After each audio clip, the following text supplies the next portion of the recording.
Why is the quietest person in the room often the most powerful? Because true strength doesn't shout. It watches. It moves with intention, not impulse. The calm presence that says nothing often sees everything. Silence doesn't mean inaction. It means precision. While the world rushes to react, the wise remain still, not frozen, but focused. A true master doesn't chase control. They are controlled. This is one of the earliest, yet hardest lessons in the journey toward inner mastery. Why? Because from the moment we're young, we're taught to label ourselves by every emotion that passes through. We say, I'm angry, or I'm broken, as though these temporary states define us. But they don't. Think of a wide open sky. Now think of clouds moving across it. The clouds come and go, but the sky stays the same. You are the sky. Your emotions, just passing weather.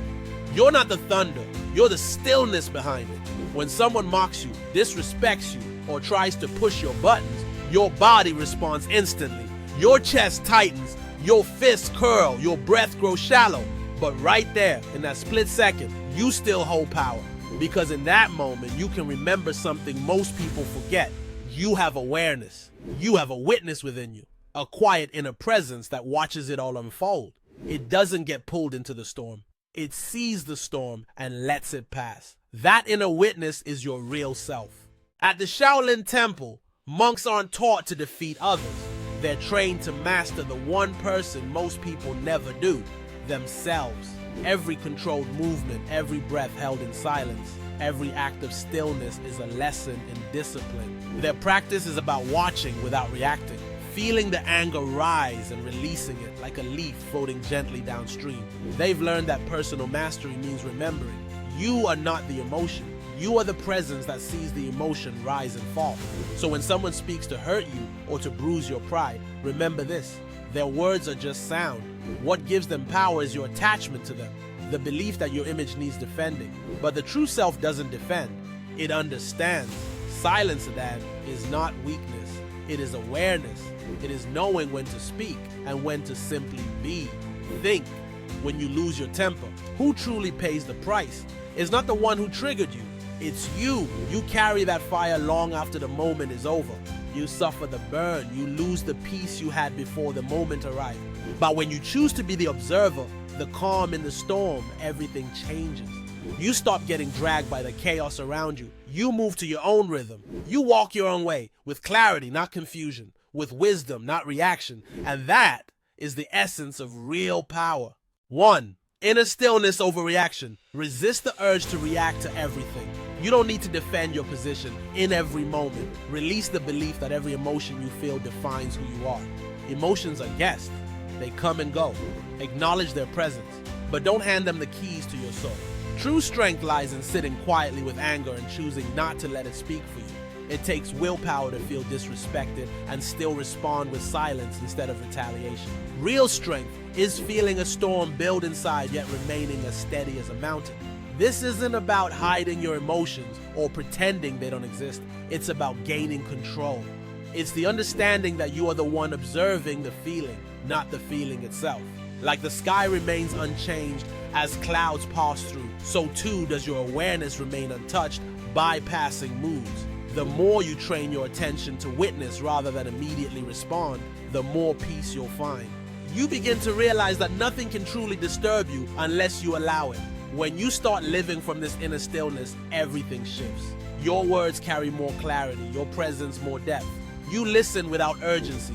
You walk through the world with calm, not as an idea, but as a lived truth. That is why the one who observes remains calm in chaos, because he does not fight it. He sees it. He learns. He lets it move through. Strength is not in the emotion itself, but in how you direct it. Each time you pause instead of reacting, you build inner resilience.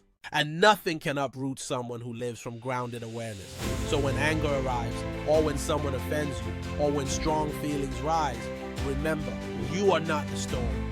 You are the steady presence beneath it. Stay aware, breathe deeply, witness it all, and remain free. 2. The true source of disruption. It is not the world outside that brings disturbance. It is the grip you have on how things should be. Many people exhaust themselves trying to control everything around them. People, outcomes, even discomfort itself. They chase certainty and constantly rearrange their external world. Yet the inner unease lingers. They feel agitated, hurt, unsettled, and can't seem to understand why. But here's the difficult truth.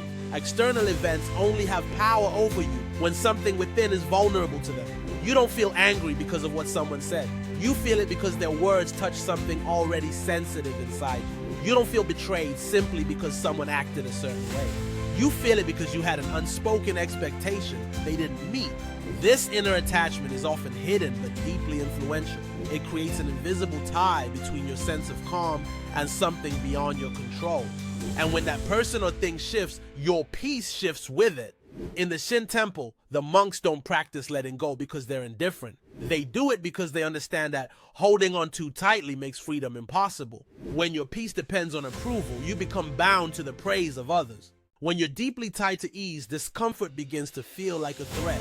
When your identity is intertwined with others, you begin to forget who you are. People are ever shifting. Today they stay, tomorrow they go. One moment they agree, the next they oppose. They may cherish you and then walk away. The skies will change, the winds will turn. Life doesn't pause for your preferences. And if your peace relies on life always aligning with what you want, you'll constantly feel unsettled.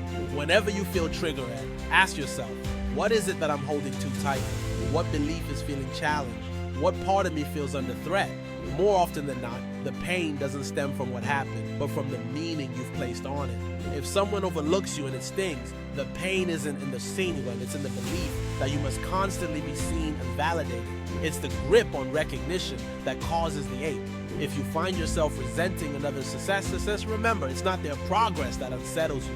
It's the narrative in your head that their rise somehow casts a shadow on your worth. That story breeds discontent. This is why the path of inner stillness doesn't focus on shaping the external world. It focuses on refining your inner space. When you begin to release the grip on how things should unfold, you grow unshakable. Not because life no longer challenges you, but because it no longer controls your center. Letting go isn't avoiding life, it's stepping more fully into it. When you stop forcing life to match your image, you start to see it as it is. You become rooted, not rattled, aware, not reactive. If someone treats you poorly and you are not clinging to the idea of being treated well, you feel no sting. If someone debates you and you have no need to win, you feel no pressure to prove. If someone departs and you are not anchored to their presence, you do not crumble. Your sense of self remains steady because it was never dependent on another. Release the urge to be validated. Release the need to always be right. Release the desire to control every outcome. These are the chains that bind the mind to constant struggle. It's not the rain that spoils the day. It's the expectation of clear skies. It's not the traffic that sparks irritation. It's the attachment to getting there fast. It's not the silence of others that causes pain. It's the hunger for constant attention. Life gains clarity when you stop insisting it fit a mold. You begin to move through it with lightness, with no resistance. You welcome what arrives, and you bless what leaves. You no longer fight to make the world fit your preferences. You allow your mind to meet the world as it is. When your peace is rooted in something timeless rather than what is temporary, you carry yourself with calm strength. You walk through noise, opinions, and setbacks without being pulled apart. You witness everything and remain whole. And when you choose to speak, it comes from stillness, not ego, not frustration, not insecurity, but understanding. This understanding arises when attachments quiet down, when you come to see that peace was never hidden in the outside world.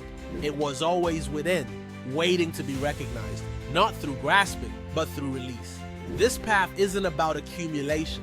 It's about reducing dependence, releasing the urge to find safety in what can be lost, walking away from the need for approval from those who constantly shift, stepping back from shaping your identity around possessions. When you release, you aren't left with less. You're left with everything that truly matters. Clarity, presence, resilience, and a calm that cannot be shaken. Stop waiting for the world to line up perfectly for you to feel content. It's not the external that causes unrest. It's the rigid ideas of how things should unfold.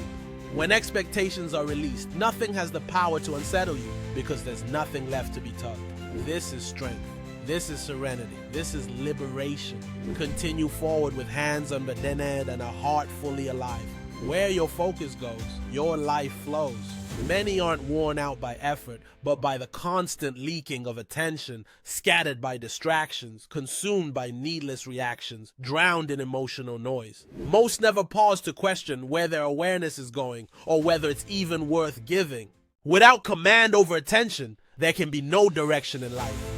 Your energy is limitless. Each time you dwell on something meaningless or get pulled into things unworthy of your time, your inner structure weakens. The world is chaotic, always reaching for your awareness. Devices, doubts, pride, the chaos of others, all competing for your gaze.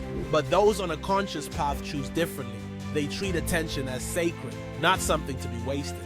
Focus on negativity long enough and your world darkens. Look constantly for faults and the world mirrors them back. Stay trapped in what has passed and movement stops. Rely too much on outside voices and your own gets lost. That's why mental training is non-negotiable. Your focus is a tool. If left unchecked, it grows dull and scattered. But sharpen it daily and it cuts through illusion. In the Shaolin tradition, every motion, each inhale, even stillness itself, all contribute to this refinement. Their training isn't just for the body, it's to forge the mind. Because an undisciplined mind paired with strength is reckless, and strength without mental clarity is fragile. Focus is refined through quiet repetition, through discomfort embraced and patience practiced. When you sit with your breath and notice your thoughts wandering and gently return to center, you're strengthening something deep within. Each time you resist the noise and keep your eyes fixed on what truly matters, you become more grounded, more steady. Fatigue doesn't always come from effort. Often, it comes from being mentally scattered. Attention spread too thin across countless unimportant things brings exhaustion, not fulfillment. When your energy leaks in many directions, your power fades. But when it is gathered and steady, your presence becomes a force that cannot be shaken by the noise of others. You don't need to keep offering your attention to everything that calls for it. Not because you're trying to prove something, but because your inner peace is too rare to waste. When people act out of line, they often want your reaction. They want access to your energy. If you hand it over, you're adding fuel to their fire. But when you stay centered, when you choose not to engage, you remain in control. In that space, you don't lose power. You reclaim it. Discipline is focused action. It's the decision to remain aware when your thoughts urge escape. It's the strength to stay calm when the world demands drama. It's choosing the path that challenges you, not for comfort, but for growth. Ask yourself honestly, where does your attention land each day? Is it directed toward building something meaningful within, or scattered on earning approval? Is it invested in sharpening your skills, or drained by constant comparison? Is it creating something new, or lost in complaint? You won't elevate your life if your focus remains fixed on what holds you down. You won't grow strong by constantly counting what you lack. Mastery begins when you stop watching others and start understanding yourself. Where you place your attention, your energy will follow. And where your energy flows, your life will begin to shift. When your awareness is grounded in stillness, clarity, and intention, your reality begins to reflect those same qualities. The majority of distractions aren't worthy of your notice. Most challenges aren't as large as they seem. They're made bigger through attention. Remove that attention, and the problem often shrinks. Take your energy back, and the storm begins to quiet. You must protect your focus like it's sacred. Be thoughtful about where you send it and who receives it. Your focus shapes your experience. Give it away carelessly and you lose direction. But if you guide it with intention, you become unstoppable. Peace, strength, and transformation, they all begin with what you choose to focus on. As your focus sharpens, the less you are disturbed by the chaos around you. You stop giving your power away so easily. Stay committed to the journey, guard your energy, and let every move reflect intention and clarity. Stillness is often misunderstood as passivity, but real stillness is strength at its most refined. In a world that rewards loudness and constant movement, one of the greatest displays of power is the ability to be calm while others react, to remain quiet when voices rise, and to stand firm as everything else shifts. Stillness is not the absence of strength, it's the highest form of it. It shows a mind that refuses to be ruled by the moment, that sees clearly through the noise. It's the behavior of someone who acts with purpose, speaks with intention, and moves only when movement truly matters. People often assume that staying silent is a sign of weakness. But truthfully, when you react to every situation, you're not in charge. Your emotions are. Pride, fear, and ego pull your strings. and you move without awareness. Instant reaction isn't freedom, it's habit in disguise. It's the result of living by impulse, not insight. But the one who stays composed, he is the one who holds true control. He feels the waves rise, yet remains steady. He hears the insult, but doesn't recoil. He faces the chaos, yet does not crumble. Why? Because his stillness is intentional. It's not sleep, it's sharp. It's a state of deep attention. In places like the Shane Temple, monks spend hours holding silent positions, not to punish themselves, but to refine the mind. Stillness becomes a tool for focus, not escape. Each quiet moment reminds them they aren't meant to chase every thought, to react to every feeling, or to engage with every disturbance. Their purpose is to stay centered, fully rooted, completely aware. Real calm comes when you no longer crave applause or control, when how others see you no longer defines you, when you're no longer searching for approval. That's when stillness arrives. Silence is not defeat, it is discernment. In calm, your vision sharpens. You notice what others miss because they're too busy responding. You hear what others don't because they're always speaking. You discover answers not from resisting harder, but by holding steady until the truth emerges. Loudness is often mistaken for influence. Force is often confused with courage. But the one who always argues, always defends, always proves, is often running from stillness, unable to be alone with their discomfort. The strongest person doesn't need to answer everything. They've learned that most confrontations are distractions, carefully wrapped invitations to surrender their peace. And once you accept that invitation, you pay a heavy price, your clarity for momentary pride. But when someone challenges you and you remain grounded, you've already won. Not because you defeated them, but because you overcame yourself. The impulsive self, the defensive self, the fragile self. In doing so, you show that you are no longer under the control of passing emotions, but led by a higher awareness. Staying still does not mean doing nothing. It means choosing wisely. It's the ability to respond from a calm center rather than from chaos. It's about knowing when to act and when that time comes, moving with intention, accuracy, and direction. To be still is to observe with patience. It's choosing calm when panic surrounds you. It's listening before speaking, measuring before stepping, standing when others sway. Stillness is the foundation of self-mastery. It reflects the state of your inner world. If your mind is unsettled, silence feels unbearable. If your emotions are agitated, calm feels out of reach. But when you train to sit quietly, breathe through discomfort, and hold your inner ground, something changes. You begin to form a strength that doesn't need to be loud to be real. It radiates in your presence. Others feel your calm. They sense your strength, not because you boast, but because you don't need to. Stillness becomes your quiet armor, holding your stance without show, being ready to act without rush, walking through the fire without flinching. In stillness, you begin to understand. Most provocations aren't worth your attention. Most conflicts are empty echoes. Most people act out from their own unresolved pain. And if you carry all of that, you lose your balance. But when you remain composed, you take nothing personally. You allow everything to pass, like wind through leaves, untouched, unmoved, because nothing can shake you unless you let it. This is the path of true mastery. It's the discipline of one who walks in quiet strength, not to retreat, but to stand prepared. A quiet mind holds the greatest power. A composed man becomes unshakable, untouched by chaos, and immune to manipulation. When you teach your thoughts to remain steady, your vision sharpens. When your heart remains balanced, your emotions become deep and sincere. When your body stands firm, the storms of life pass around you, never through you. Stillness is not a destination, it's the ground from which meaningful action rises. In that quiet place, strength gathers. It waits with purpose until the right moment arrives. Then it moves with precision, focus, and force. That is where the journey toward mastery truly begins. Let the world race and roar.